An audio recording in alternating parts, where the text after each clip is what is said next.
I noticed something was different with Nia as soon as I delivered her. It just looked like she wasn't getting enough oxygen. My name is Kalen Johnson. I'm a otolaryngology surgeon here at Seattle Children's. My specific specialty within that is working with children with airway disorders. It keeps us busy helping these kids breathe. She looked a lot darker than my other two kids when they were born. And I was starting to realize that it's not that she's dark, it's that she's more blue than pink.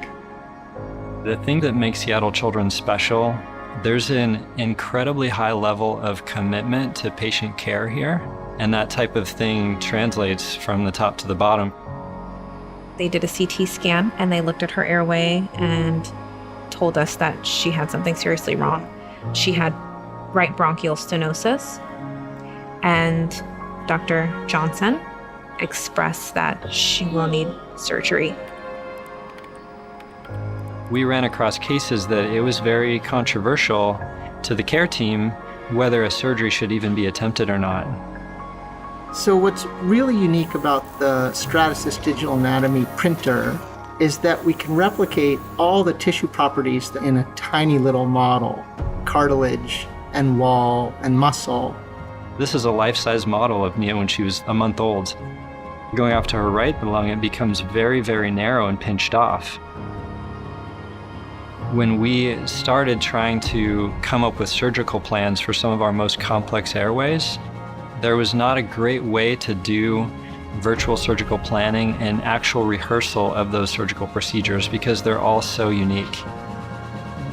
The benefits from the planning process to the actual rehearsal that the team goes through preparing for the procedure, down to the ability of the family to understand the procedure and actually explain it to other people, has been amazing to watch. The surgery that was performed on her was a slide tracheoplasty. They cut the stenosed area, which is the narrowed part of the airway, and they slid it up to make one big airway. And it worked. She's able to breathe. I'm able to breathe as well. It's like everything that happened was a dream. The more opportunities we're able to expand our horizons through the application of technology, including 3D printing, virtual surgical planning, we're moving the finish line closer. I'll never forget it. I'm grateful for Seattle Children's, and I'm extremely, extremely grateful for Dr. Johnson. It's not about beating the odds, it's about changing the odds. This is Nia Mosby. You say hi? Hi.